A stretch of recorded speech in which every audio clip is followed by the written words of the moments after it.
Ah, j'en ai marre de ce club. J'en ai marre de ce club. J'en ai marre de ce club. Je vais vous le dire ici. J'en ai marre de ce club. J'en ai marre. J'ai envie d'arrêter de suivre ce club. Ben non, ouais, peut-être pas arrêter de suivre le club parce que je le suis depuis que j'ai, quoi, 2 ans et demi, mais j'ai même plus les mots. Je sais même plus j'ai envie de quoi. J'ai envie de m'enfermer, manger des céréales jusqu'à la saison prochaine. J'en ai marre de cette saison, j'en ai marre. J'en ai marre. Et c'était bien parti en plus. C'était bien parti. C'était bien parti de fou. Bon, c'est une dinguerie, tout simplement. C'est une dinguerie. C'est une dinguerie monumentale. Comme de l'émental. Salut à toutes et à toutes. Aujourd'hui, on est là pour une nouvelle vidéo. J'avais encore besoin de me vider le cœur sur le Real Madrid. La première vidéo que j'ai faite, sortie de nulle part, je savais pas ce que je faisais, a eu un bon retour. Je vous remercie pour ça d'ailleurs. Beaucoup de gens se sont abonnés. Aujourd'hui, on va faire une suite à cette vidéo parce qu'il s'est passé des trucs depuis. Hein? Déjà, moi, je pensais qu'Arbeloa était là par intérim. Nouvel entraîneur par intérim en attendant de trouver un vrai entraîneur. Je m'étais trompé. Il est là pour vrai. Il est là pour vrai. Moi personnellement, je suis pas d'accord avec cette décision. Tout simplement parce que je ne suis pas fan. J'étais pas fan avec la Castilla, je suis pas plus fan maintenant. C'est tout. C'est aussi simple que ça. Est-ce que je pense que le Real Madrid peut avoir du succès à long terme avec Arbeloa? Non. C'est aussi simple que ça. Puis je vois des gens le blâmer pour la défaite d'hier face à la D2 en Coupe du Roi. On peut pas le blâmer. On peut pas le blâmer. Je suis pas fan de la décision. Je vais lui laisser sa chance quand même. On peut pas le blâmer pour la défaite d'hier. Il est arrivé il y a 2 jours, le gars. Tu veux il fasse quoi? Hein? Il n'y peut rien. Il n'y peut rien. Il n'est pas responsable. Il n'a rien installé. Il n'a rien travaillé. Il n'a rien fait encore. Donc, je suis pas fan de la décision. Est-ce que je pense que ça va être bon sur le long, moyen terme? Non. Sauf que je peux pas le blâmer pour la défaite d'hier. Je peux pas le blâmer. La seule personne que je peux blâmer pour cette défaite, ce sont les joueurs qui ont été utilisés et qui étaient sur le terrain. Hein? Vinicius, je suis désolé. Tu n'as pas été capable de gérer une équipe de D2. Tu as joué un match pas mauvais, mais pas bon non plus. C'était un match correct. Sauf que quand tu prends un match correct contre une équipe de deuxième division qui est 17e en deuxième division, soit dit en passant, hein? Presque à égalité en termes de points avec la Real Sociedad B. Hein? Déjà, dans un match comme ça, perdre contre la Real Sociedad, ça aurait été une dinguerie, ça aurait été dramatique, on se le dit entre nous. Mais en plus de perdre cette fois-ci contre un club qui a le niveau non seulement de la Real Sociedad, mais de la Real Sociedad B, c'est une dinguerie. Et je suis désolé de le dire ici, mais c'est une dinguerie. Vinicius n'a pas joué un bon match. Quand tu es un joueur du calibre de Vinicius, si tu n'es pas capable de faire gagner ton équipe dans un match à élimination directe contre une équipe de deuxième division, une équipe de bas de classement de deuxième division, je suis désolé, mais tu n'as pas joué un bon match. Tu étais nul. Si tu n'es pas capable de faire la différence dans un match comme ça, tu étais nul. Pour un joueur du calibre de Vini, c'était un match de merde. Je le dis ici, c'était un match de merde. Là, c'est l'entraîneur. C'est l'entraîneur. Là, il n'était pas là, l'entraîneur. Tu as réussi à le faire foutre à la porte, l'entraîneur. Là, c'est un nouvel entraîneur. Là, la performance, elle était médiocre. Là, dans 2 semaines, ça va être encore la faute de l'entraîneur. Puis là, dans 6 mois, on va avoir un nouvel entraîneur encore. J'en ai marre. Là, les gens qui disaient Mbappé, c'est le problème. Moi, je dis pas que Mbappé, c'est le problème. Mais c'est définitivement pas la solution cette année. Hein? Moi, je pense que Mbappé, indirectement, c'est le problème à cause qu'il n'est pas cohérent dans le système. Il n'est pas cohérent en poste de numéro 9. Si tu veux avoir du succès à long terme avec Mbappé, il faut qu'il joue à gauche. Mais pour ça, tu dois te débarrasser de Vini. Est-ce que je suis pour garder Vini par-dessus Mbappé? Je ne sais pas. Il y a un moment où le Real va devoir prendre une décision à savoir s'il garde Vini ou il garde Mbappé. Ultimement, ça va être ça, la décision. Et comme Vini n'a pas prolongé et Mbappé vient juste d'arriver, je crois qu'éventuellement, ça va être Vini qui va partir. Personnellement, c'est ce que je crois. Personnellement, je crois que ça va être Vini qui va éventuellement partir du Real Madrid. Comme ça, on peut utiliser Mbappé à gauche et aller chercher un vrai numéro 9 qui est capable de faire appel contre appel et de créer de l'espace pour les autres joueurs, pas seulement pour lui-même. Parce que Mbappé, indirectement, c'est ce qu'il fait. Quand il joue en numéro 9, il fait ses appels pour lui. pas pour les autres, ce qui fait en sorte que c'est juste lui qui crée de l'espace, c'est juste lui qui a de l'espace, c'est juste lui qui a le ballon, c'est juste lui qui marque et qui finit. C'est un problème avec l'équipe de France aussi quand il jouait au poste de numéro 9.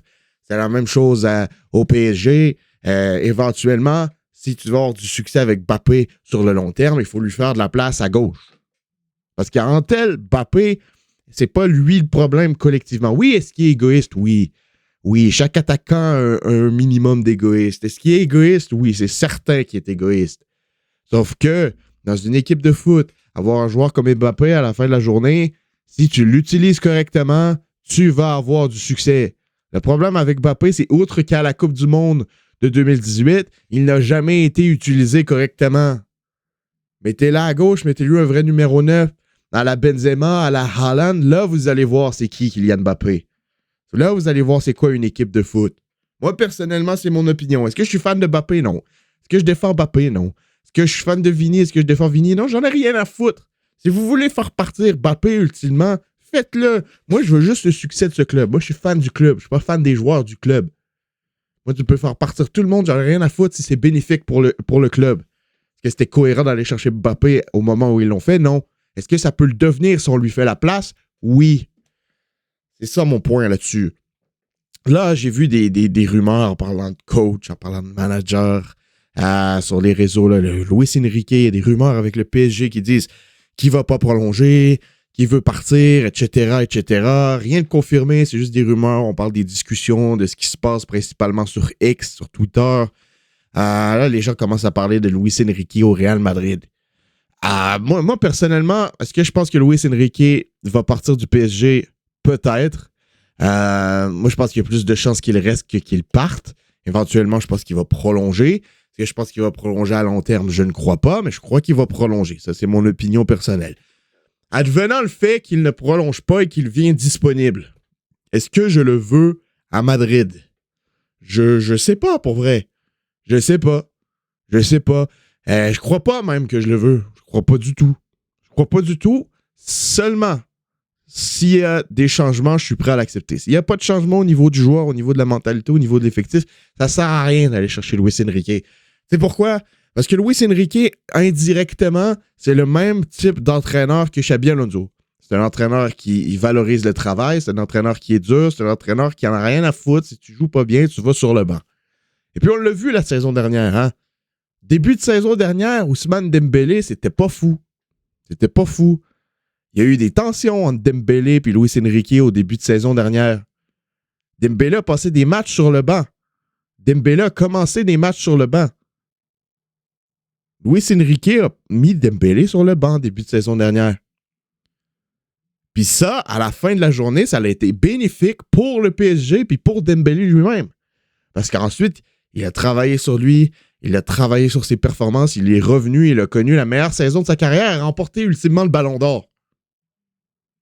Mais si Luis Enrique n'est pas libre de faire cette action-là, de mettre Dembélé sur le banc, de lui faire commencer des matchs sur le banc en début de saison parce que ça allait pas, ben Dembélé fait jamais l'introspection, Dembélé travaille jamais sur lui et Dembélé ne revient pas plus fort. Et ultimement, à la fin de la journée, ça peut être la différence qui fait en sorte que le PSG remporte ou non la Ligue des Champions. À la fin de la journée, tout le monde le sait, ils ont remporté. Mais c'est avec des décisions comme ça, des décisions d'entraîneur que j'appelle, des décisions de coach, ben c'est comme ça que tu crées des choses et que tu provoques des performances et que tu tires le meilleur de chacun de tes joueurs. Luis Enrique, c'est comme ça, un peu comme Xabi Alonso. Sauf que Xabi Alonso, avec le Real Madrid, lui, il pouvait rien faire. Ultimement, en début de saison, Xabi Alonso était libre. Il pouvait faire ce qu'il voulait. Hein, on s'entend, il n'était pas attaché à une corde, rien. Ultimement, le début de saison, il n'est pas mauvais. On est top 8 de Champions League, premier en Liga, tout se passe bien, on remporte des matchs. Il y a un moment où on est resté invaincu super longtemps. Et puis, à partir du match où Vinicius s'est fait sortir, et il est sorti en insultant tout le monde, blablabla, parti au vestiaire, a fait sa crise d'enfant de 7 ans qui joue en U7 et que son entraîneur ne le fait pas jouer parce qu'il faut qu'il fasse jouer les autres aussi des fois de temps en temps. C'est comme ça. Eh bien, si c'est pas de cette histoire-là, si Vinicius, il sort, il ferme sa gueule, il s'assoit, il respecte la décision de l'entraîneur, il fait l'introspection de pourquoi c'est toujours moi qui est sorti, Est-ce que j'ai dit que c'était la bonne décision de sortir Vini? Non, pas du tout. Sauf que si c'est la décision que le coach prend, tu dois la respecter. C'est comme ça. Dans une équipe de foot, il doit y avoir une figure d'autorité. S'il n'y a pas de figure d'autorité, ça part en couille. S'il n'y a pas de figure d'autorité, ça part en couille. Si Vinicius ferme sa gueule à ce moment-là, je pense que au moment où on se parle présentement, la saison du Real n'est pas partie en couille à ce point. Si Vini ferme sa gueule. Je pense que ça a été le point tournant de la saison négativement, ce moment-là. Vini sort, il s'embrouille avec l'entraîneur, là, les médias embarquent, ça parle, blablabla. À partir de ce moment-là, la saison du Real a fait des gringolades. On s'est fait dépasser par le Barça, on s'est fait rebattre par le Barça, on a perdu des matchs, on a fait des nuls. C'était dégueulasse. À partir de ce moment-là, c'était devenu dégueulasse. Alors qu'en début de saison, on était premier de Liga, on avait gagné un Classico pour la première fois depuis je ne sais combien de temps, on était top 8 en Champions League, tout allait bien à ce niveau-là. Tout allait bien à ce niveau-là. Puis à partir du moment où Vini a commencé à pleurer parce qu'il s'est fait sortir du match, c'est parti en cacahuète des plus totales. Pour moi, le point tournant de la saison, ça a été ça. Pourquoi? Parce qu'en faisant ça, Vini a retiré toute autorité que l'entraîneur avait sur les joueurs. À partir de ce moment-là, on a attaché Xabi Alonso, puis on lui a dit, les joueurs sont pas contents, tu arrêtes d'être Xabi Alonso. Si Xabi Alonso ne peut pas être Xabi Alonso, il ne sert à rien. Il ne peut pas entraîner, il ne peut pas faire son style, il ne peut pas appliquer rien du tout, il ne peut pas appliquer sa mentalité. À partir de ce moment-là, Xabi Alonso, il devait faire ce que les joueurs voulaient, écouter ce que les joueurs veulent, envoyer les joueurs pour éviter le drama, pour éviter que les gens pleurent, pour éviter que les joueurs chialent, pour éviter que ça parte en couille. Puis c'est à partir de ce moment-là que la saison est partie en couille. Parce que Xabi Alonso a perdu son vestiaire.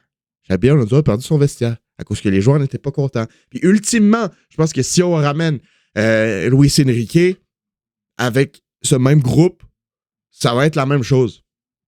Je pense que ça va être du pareil au même. Tactiquement, Luis Enrique a un meilleur système, certes, sauf que ultimement, c'est très similaire dans la façon de gérer les joueurs que ça l'était avec Xabi Alonso. Fait que pour moi, de ramener Luis Enrique, de le remettre avec Mbappé, peut-être avec Vini s'il reste.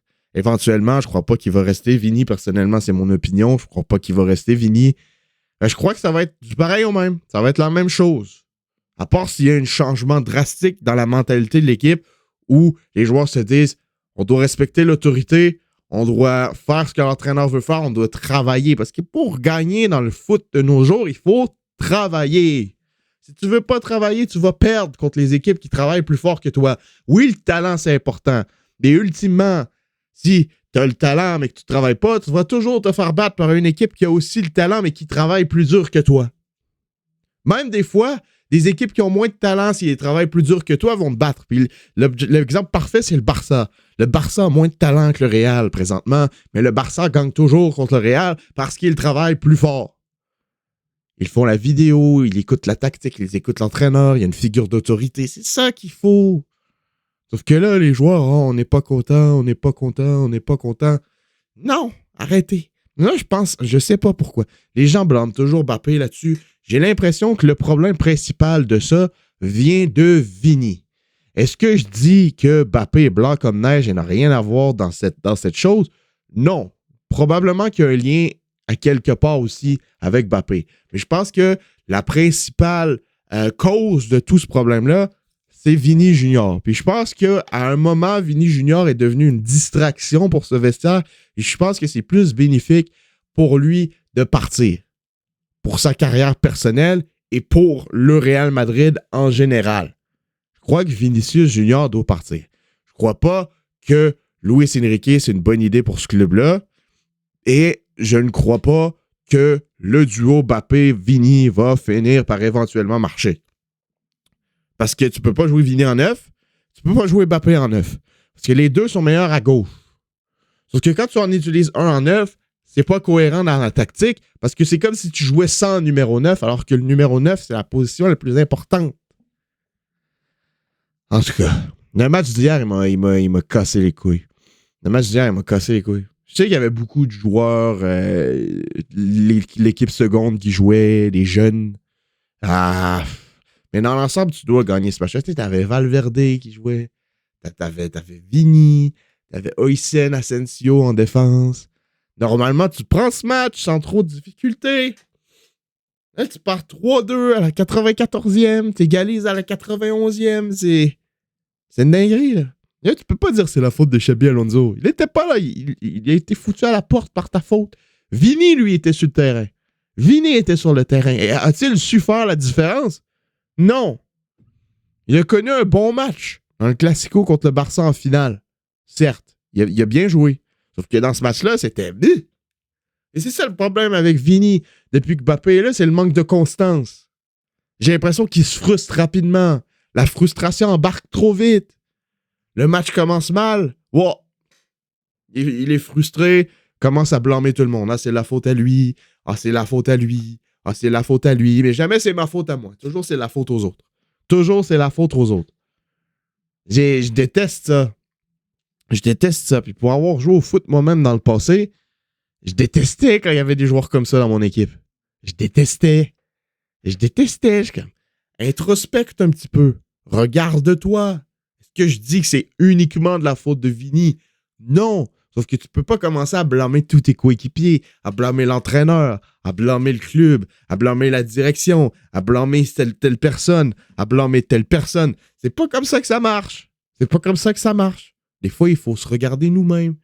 Tu peux pas contrôler ce que les autres font. Tu peux contrôler ce que toi, tu fais, par exemple. Hein? Puis pour moi, hier, je sais, Arbeloa a dit « Ah, Vini a joué un bon match. » Pour moi, quand t'es Vini Junior contre une équipe de D2, 17e en D2, si t'es pas capable de faire la différence et de faire gagner ton équipe, pour moi, t'as pas joué un bon match. Est-ce que le match était mauvais en tel? Non. Mais dans les circonstances où tu joues une D2, 17e de D2 et que tu gagnes pas le match, pour moi, il n'y a personne qui a joué un bon match. Personne. Ce match était catastrophique. Non, on perd une finale contre le Barça. Dans la même semaine, on se fait éliminer de la Coupe du Roi par une équipe de D2.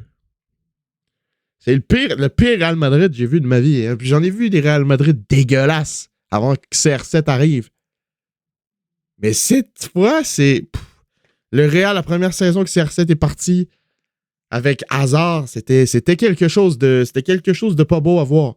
Mais en ce moment, je crois que c'est pire. Et pourtant, le Real a plus de talent. Hein? Ultimement, le Real a plus de talent que l'équipe de l'époque. Mais... Je sais pas. Faut se débarrasser de soit Vini, soit Mbappé. C'est soit tu prolonges Vini, tu le gardes. Soit tu le laisses partir, tu gardes Mbappé.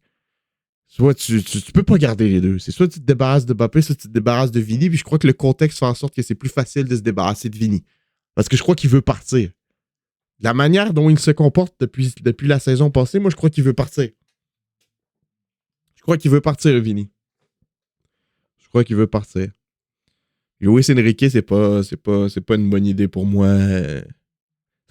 Je sais pas quel genre de coach ça prend. J'ai l'impression que le seul coach qui pourrait fonctionner présentement, c'est Zidane. Tout simplement parce que les joueurs vont respecter Zidane, parce que c'est Zidane. Hein? Tu mets Zidane, tu fermes ta gueule, t'écoutes Zidane. En plus, Zidane, c'est le genre de coach qui parle beaucoup aux joueurs, qui devient pote avec les joueurs. Et Zidane, il communique bien. Donc, je pense qu'ultimement, ça prendra un coach, pas nécessairement Zidane, mais dans le style de Zidane. Parce qu'on l'a vu dans le passé, Zidane, c'est le coach qui fonctionne le mieux avec le Real. Un style d'Ancelotti, un style de Zidane, qui communique bien avec les joueurs, qui a le respect des joueurs, peu importe. Ancelotti n'a jamais perdu le respect de ses joueurs. Jamais. Zidane, même chose. Que ce soit dans le passé ou plus récemment quand il est revenu avant Ancelotti, n'a jamais perdu le respect de ses joueurs. Ça prend un coach dans ce style-là. Un communicateur. Un ancien joueur ou un coach respecté qui communique bien, qui est capable de se faire respecter. Je veux dire, t'as Zidane comme coach. Tu veux dire quoi? Tu peux rien dire. Oui, Xabi Alonso, c'était un grand joueur, mais c'était pas Zidane. Et Zidane, tout le monde connaît, tout le monde respecte Zidane. Alors moi, j'ai de la misère à faire fonctionner, à imaginer un fonctionnement possible avec Arbeloa.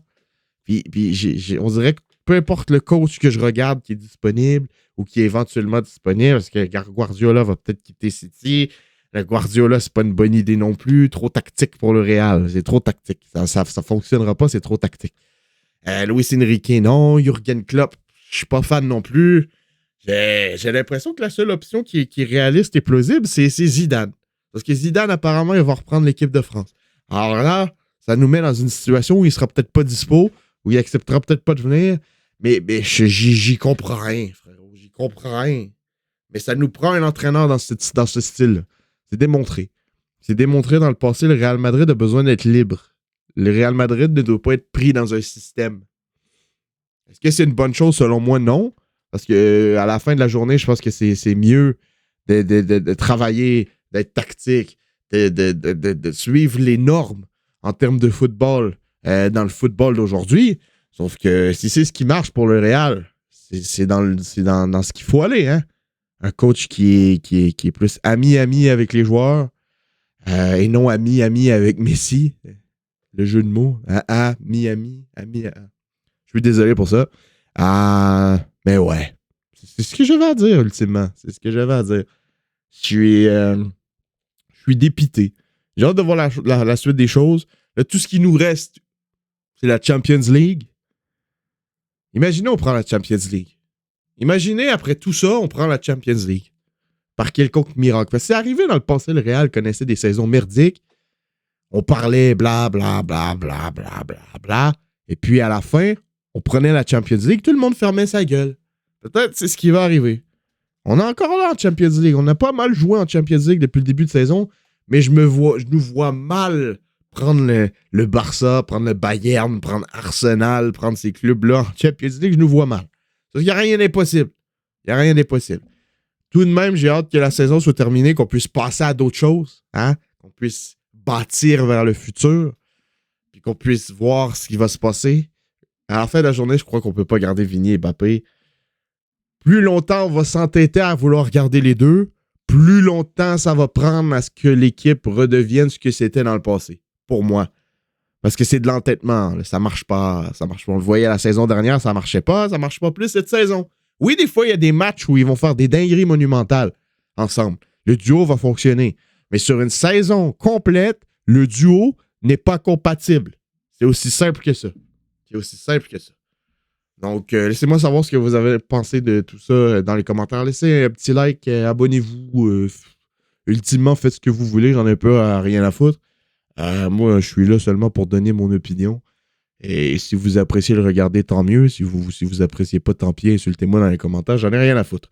Donc, je vous dis peut-être à la prochaine, peut-être à jamais. Qui sait combien de temps ça va durer ça. Mais c'est bien cool. À la prochaine. Et bye bye.